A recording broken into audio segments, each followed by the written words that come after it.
Music theory. Welcome.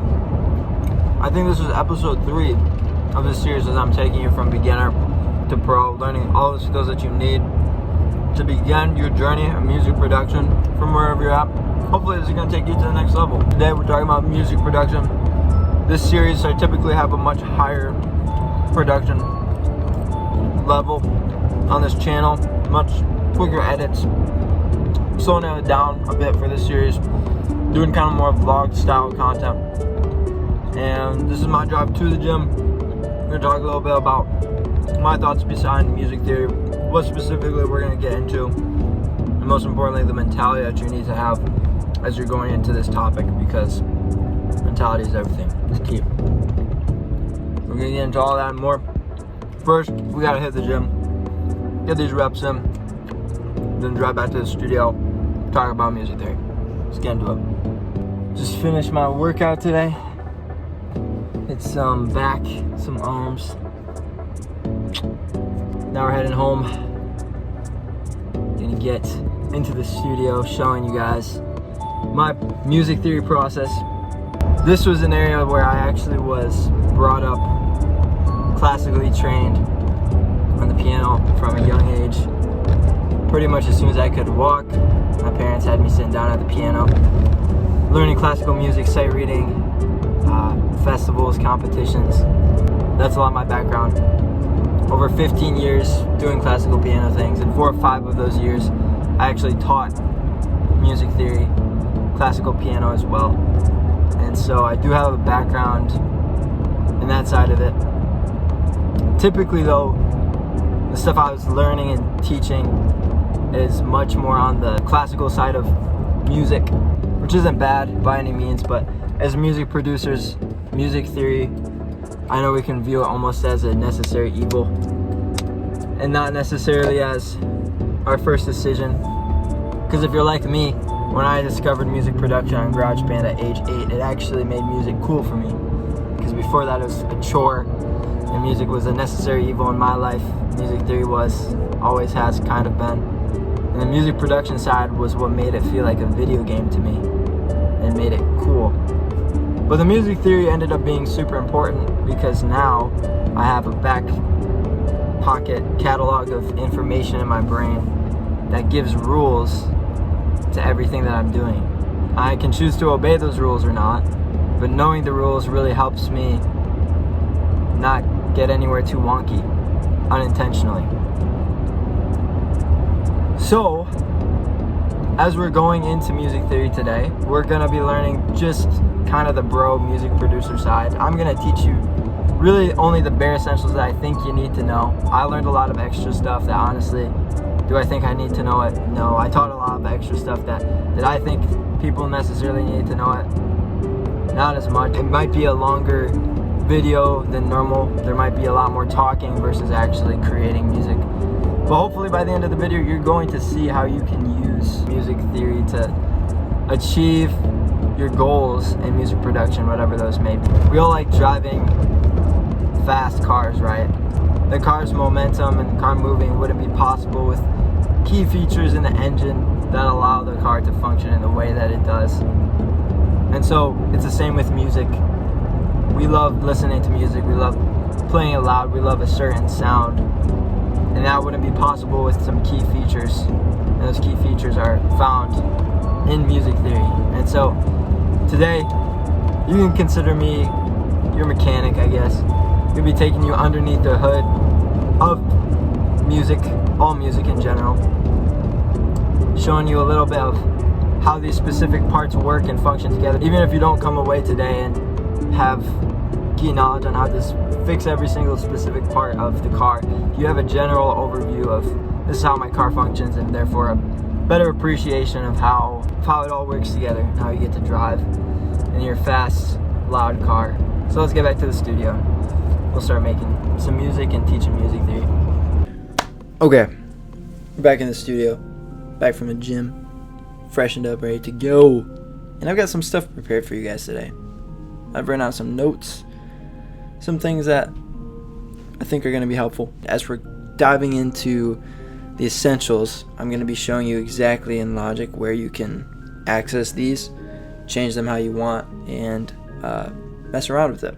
So first up, in music theory, the structure of music consists of rhythm and melody. So starting with rhythm, there are a couple elements in music that make up the rhythm structure of our track. First is our tempo. Our tempo is how fast or slow we're going, so you can find the tempo right up here. If I increase that, it's faster. If I decrease it, it's slower. Change that back to 120. You can hear the thing that actually is getting faster is the beat. We can hear the beat from the metronome right now, which is right up here. This helps us keep our time, stay unified as a track, but we know that the drums to every single track and the beat doesn't just sound like that every single time. Like, we don't. Nobody will listen to a track like that, right? And that's because within the beat, within the big beat, this pulse, there are other ways that we can manipulate this beat. I just realized I forgot one of the core elements. It's our time signature, and this one isn't as important as we're getting started. I would recommend just leaving. You can find your time signature up here. I recommend leave it in 4/4. 97 something % of music is in 4/4, and 4/4 is essentially the roadmap for the rhythm structure of the track. As you can see in each group right here, this is called a measure from 1 to 2, and in between each measure there's 4 beats. 1, 2, 3, 4, and another 4 beats, and that's what the metronome is counting as well. 4, 1, 2, 3, 4, and that main pulse is what we call a quarter note. So I'm adding these kick drums to each quarter note. So now we have a little kick action going on. And if I select all these and come over here to quantize, you can see the quarter note is represented like a fraction, 1/4, right? That's a quarter note. What if we double this? Now we have a rhythm value that's called an eighth note. For every quarter note, there's 2 eighth notes, and if we take this, we can actually double that again. Guess what that is? It's called 16th note. From the quarter note, by doubling that up and increasing that, we get this faster value of notes. And we can do vice versa too. We can decrease the notes that we have. So I'll delete this. So this is the quarter note pulse, but if I just delete, if I make this halftime, we have a note value that's called a half note. And in Logic, it's represented in quantize with this little half note value. We can double time that as well and go all the way to a whole note, which is just 1 note at the beginning of each measure.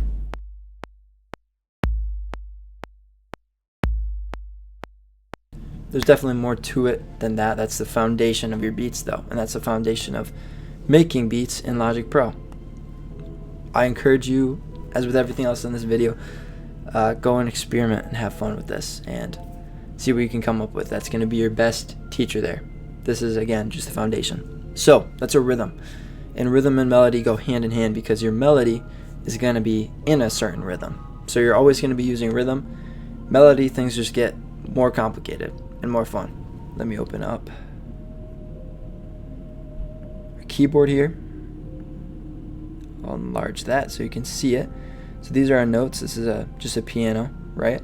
We have a lot of notes, a lot of things going on in here. But if you guys can see, there's a pattern that happens, and it happens again and again. And if you go up to the piano, it looks like the same thing because there's a pattern going on here. And this is a 12-note pattern where each of these notes repeats every 12 notes. So 1, 2, whoa, what's happening? Let's make a piano track. Piano. There we go. Every 12 notes, 6, 7, 8, 9, 10, 11, 12. Every 12 notes it repeats, pattern repeats again. So you can find each one of these notes multiple times on the piano. There's one. There's another. Right? You can find each one of those notes all up and down the piano. They repeat each other. If we just try to come in and create a melody though, with all 12 of these notes, it's going to sound pretty weird. I'm just going to program in random notes really quick.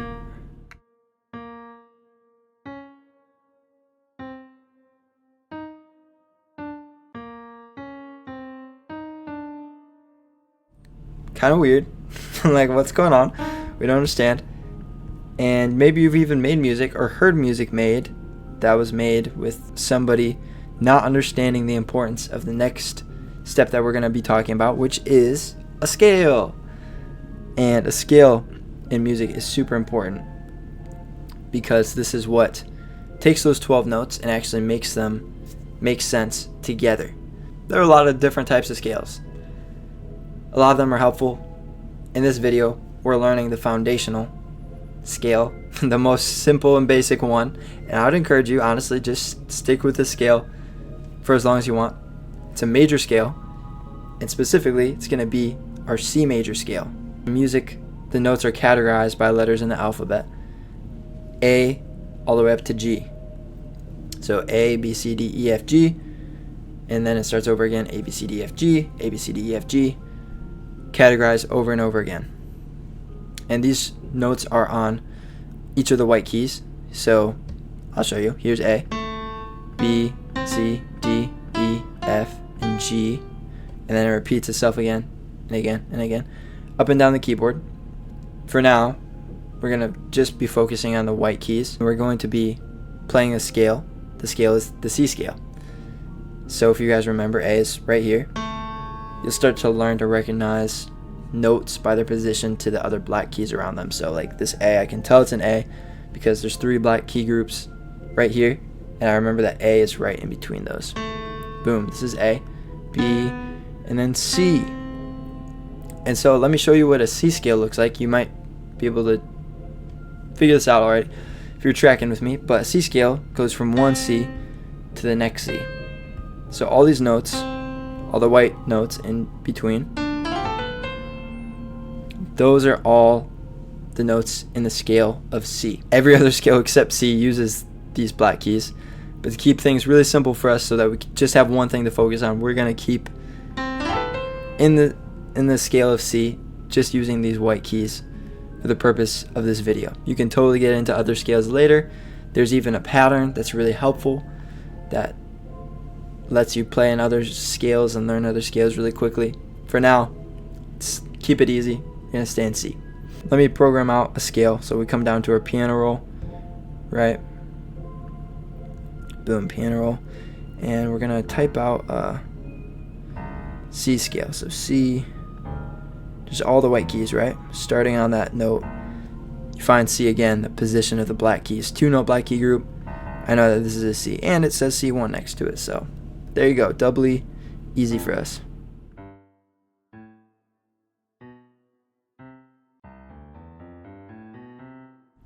It's our scale.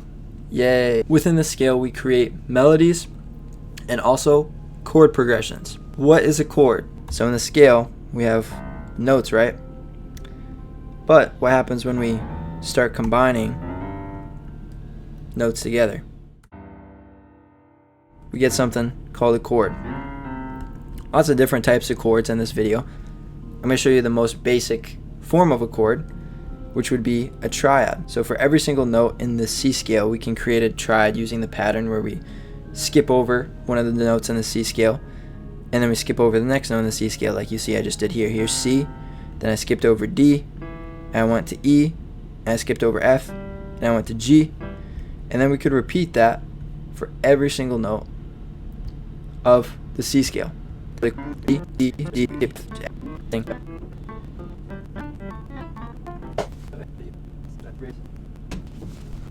Alright, now we have a chord triad on every single note of our scale. And as you listen to these chords, they're going to sound pretty different from each other.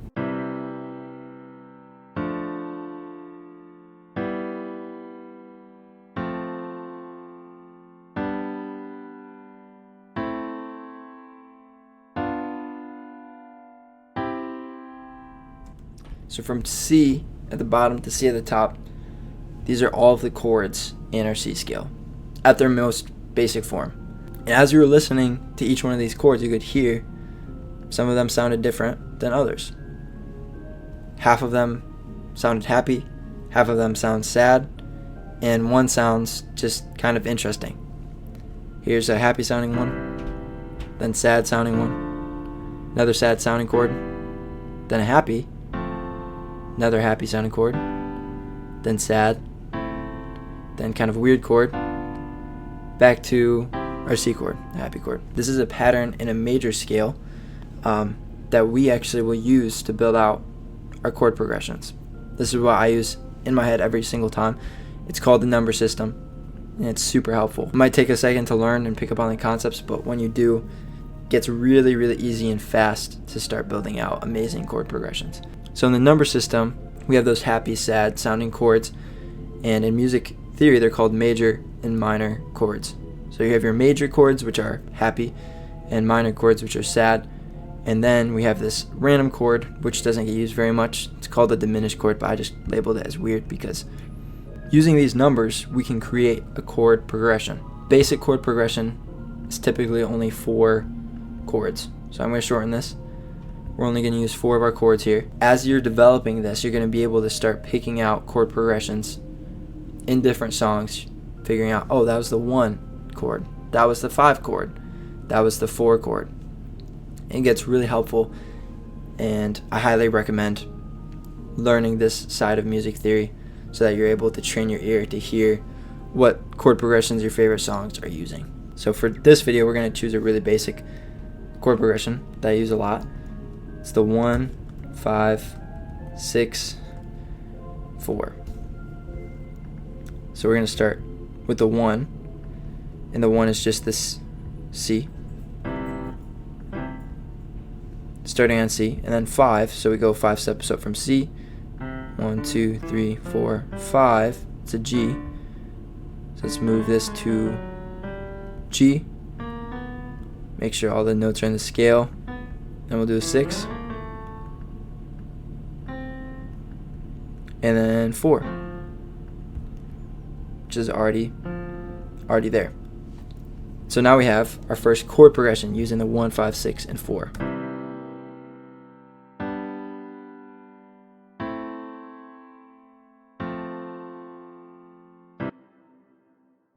There we go.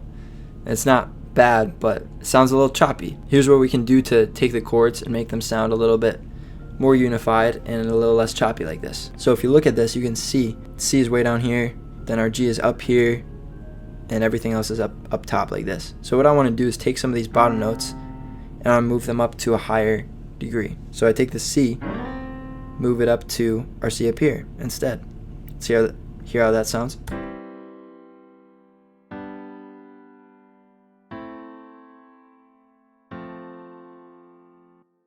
Already sounds better. That C chord fits in a lot better with our other notes. I could keep going. I could take this D and say, hey, that's a little too high. Let's move that down here to a lower register. And I would say, oh, this E is way too high. Let's take this and move it down as well. Now let's listen to that.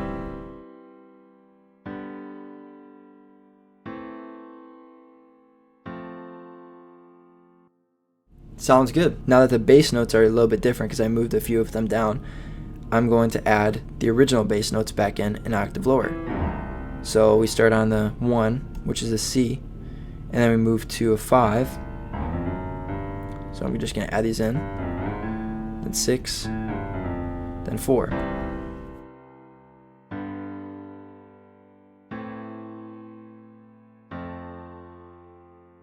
Pretty good sounding. Now, using our knowledge of rhythm, we're going to use the scale of C to come up with a melody that sounds good. This really can just take some trial and error, so I'm going to create that right now.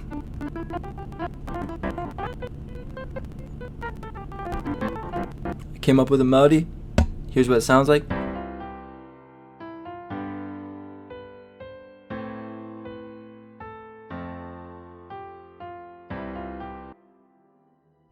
And there we have it. We used a combination of everything that we learned today: our rhythm, tempo, time signature, beats, melodies, our new chords, chord progressions, major, minor, all those other chords to create this melody, and then create this chord progression here too. Hope this music theory basics tutorial was helpful for you. Again, we're in the middle of a video series on this channel that's walking you from beginner to pro. So if you're interested in any other steps that you missed along the journey, head back, check out those older videos, or stay tuned, subscribe today so that you get the next ones that are coming out in the series. And we'll see you next week. Peace.